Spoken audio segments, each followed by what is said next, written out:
Hello everyone, welcome to the channel. So today we are going to start with our DGC subjects. First subject which we are choosing to study is meteorology, and in meteorology we have 19 chapters which are important. So हमने plan करा है कि हम हर chapter की एक video बनाएंगे.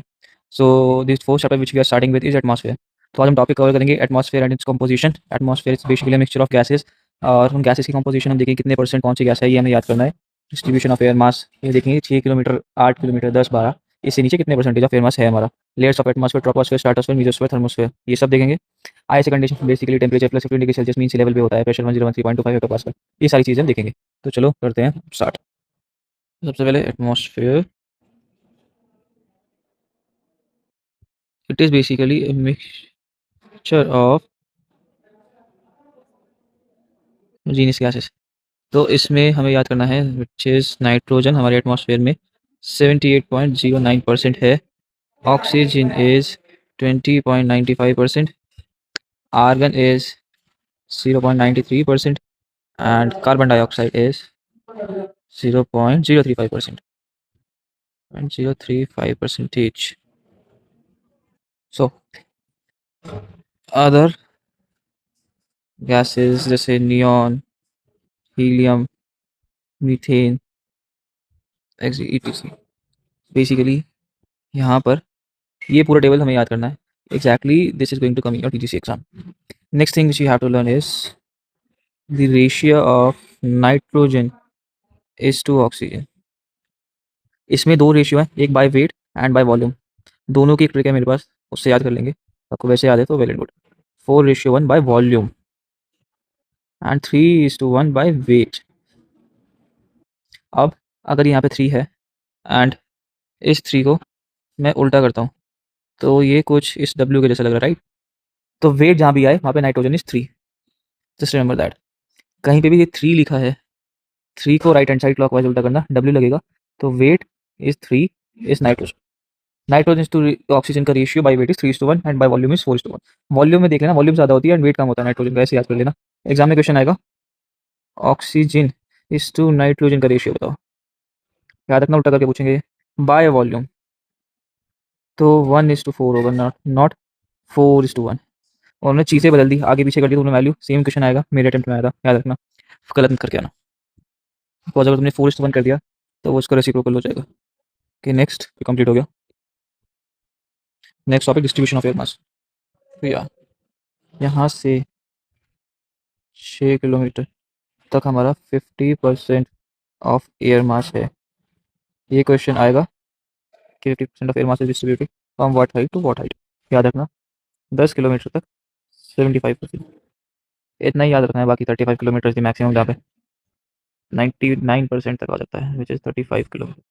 Basically ये याद रखना है. यहाँ पे हमारा डिस्ट्रीब्यूशन ऑफ एयर मास भी कंप्लीट हो गया. Next is layers of atmosphere.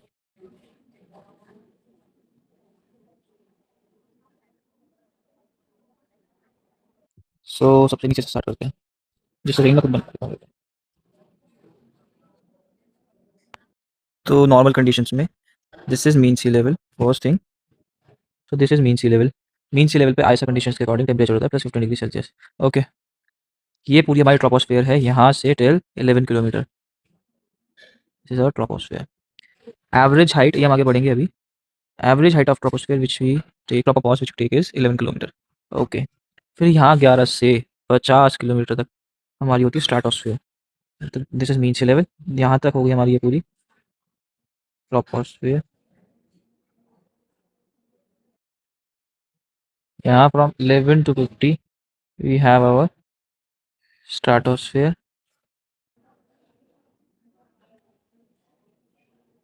From 50 until 80 we have our mesosphere. This is 80 kilometre. उसके बाद थर्मोस्फेयर है, तो that which is until atmosphere. वो सब हमें इतना इंपॉर्टेंट नहीं है. सो ट्रोपोस्फेयर इज जनरली अनस्टेबल. ये क्वेश्चन आएगा, troposphere is unstable and stratosphere is stable. ये याद कर लो, ठीक है. ट्रोपोस्फेयर में हमारा टेम्परेचर ड्रॉप होता है. Temperature drops with increasing altitude. किस रेट से ड्रॉप होता है? -2 degree Celsius per 1000 feet. And एक चीज़ और, 1 किलोमीटर इज इक्वल्स टू रफली 3280 फीट। तो 1 किलोमीटर को 3280 फीट से करा हमने तो ये आता है 6.5 डिग्री सेल्सियस पर 1 किलोमीटर, और पर किलोमीटर बेसिकली। ये दोनों कन्वर्जन फैक्टर, रिडक्शन फैक्टर हम यूज़ कर सकते हैं। ओके, इसके बाद स्ट्रेटोस्फीयर में फ्रॉम 11 टिल 20 किलोमीटर हमारा टेम्परेचर रहता है constant. This is -56.5 degree Celsius. This is constant temperature, ना यहाँ पे बढ़ेगा ना कम होगा। And this 20 kilometre is equal to 65,600 feet.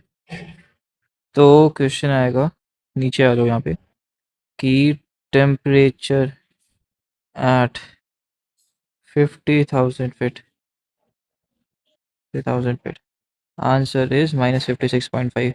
आगे जब हम ISA डेविएशन और फार्मूलाज पढ़ेंगे कि कैसे टेम्परेचर कम हो रहा है विद ऑल्टीट्यूड, तो वहाँ पे बच्चे जनरली गलती कर देते हैं कि -2 डिग्री सेल्सियस पर 1000 फीट वाला फार्मूला लगा के टेम्परेचर निकाल देते हैं, विच इज़ जनरली लॉन्ग। और आंसर ऑप्शन में मिलेगा, जो आपका आंसर आ रहा है गलत वे से कैलकुलेट करके ऑप्शन में मिलेगा, ऐसा करना मत, गलत हो जाएगा।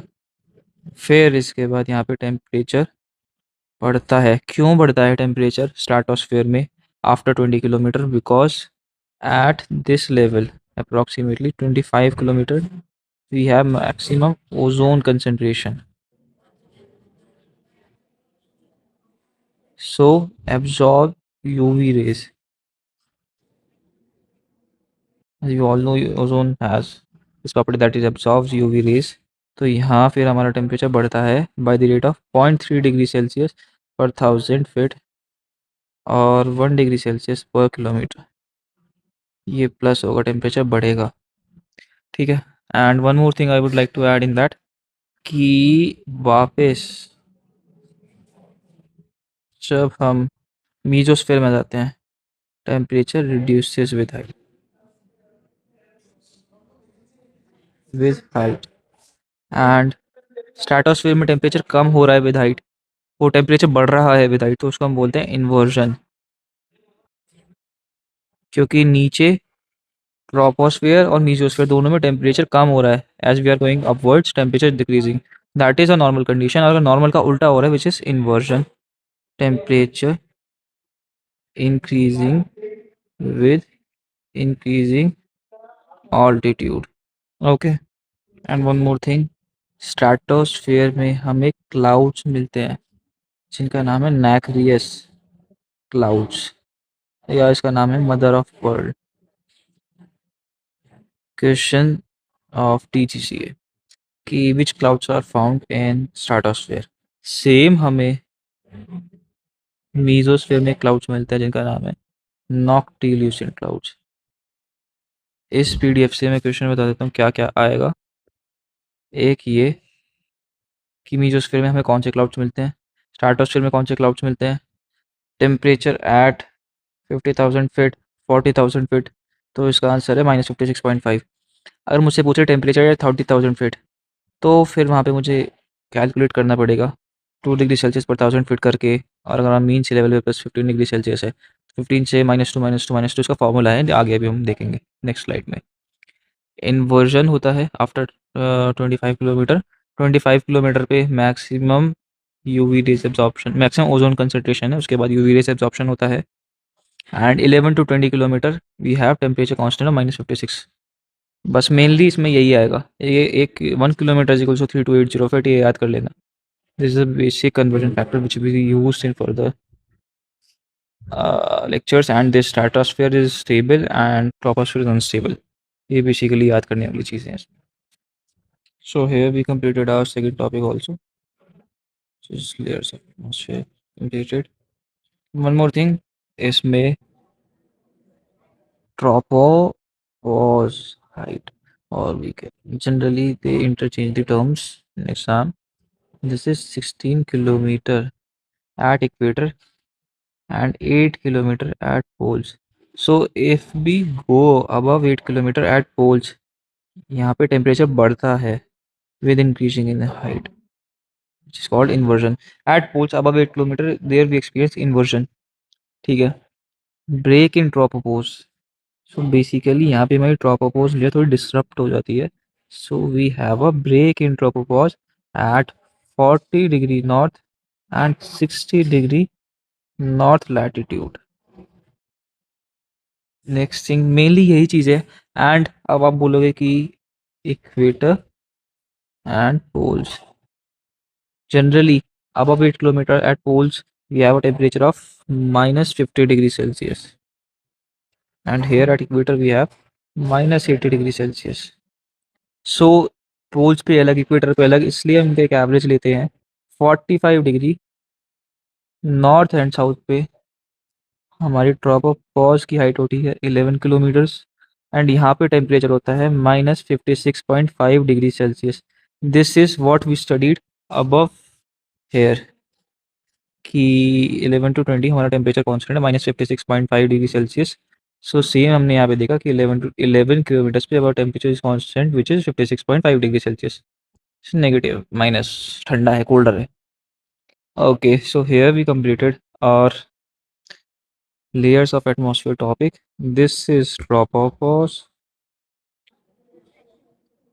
and this is troposphere.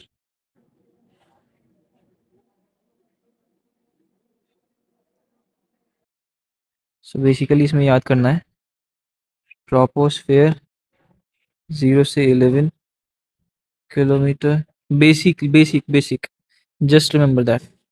Stratosphere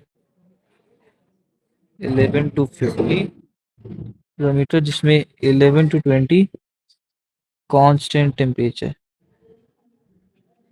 और it is isothermal layer between 11 to 20 kilometers.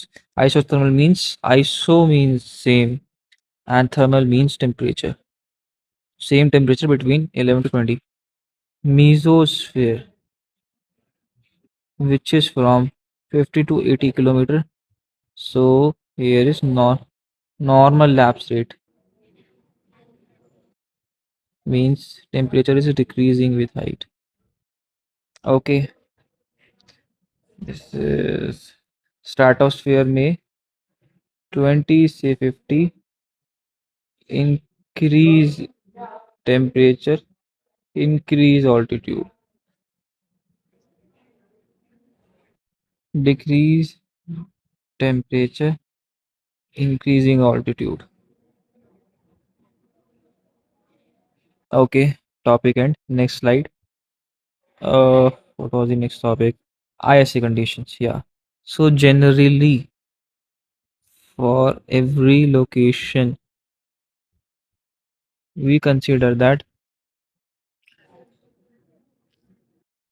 for the calibration of instrument and testing of aircraft. Generally, we use these conditions, which is ISA temperature, which we consider at, these are conditions at mean sea level plus 15 degrees Celsius. Pressure is 1013.25 hectopascals or 29.92 inches of mercury. Density, we take it as 1225 kg per meter cube or 1225 gram per meter cube. It is none of same thing.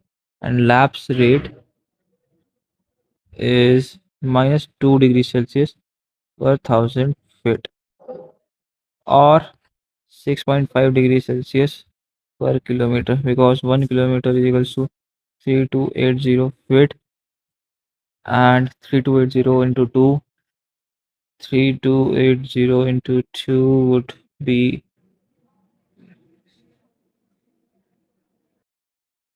6.5 degrees Celsius approximately. This is 6.5 degrees Celsius. So next, will we consider air as dry according to ISR conditions, and formula for ISR deviation is actual minus ISR. So इसका equation करते हैं हम. Example हमें दिया है temperature, let me change the colour, temperature at 2 kilometre is 5 degrees Celsius. Find ISR deviation. So mean sea level पे था +15 degree Celsius. हमें पूछा है 2 किलोमीटर पे कितना होगा. 2 किलोमीटर पे हमें पता है 6.5 डिग्री सेल्सियस पर किलोमीटर कम हो रहा है, तो दैट इज 6. एक्चुअल हमारे 2 किलोमीटर पे है. ऐसा मैं इस मेथड से करके दिखाता हूँ, फिर दूसरे से करते हैं. एक्चुअल माइनस ऐसा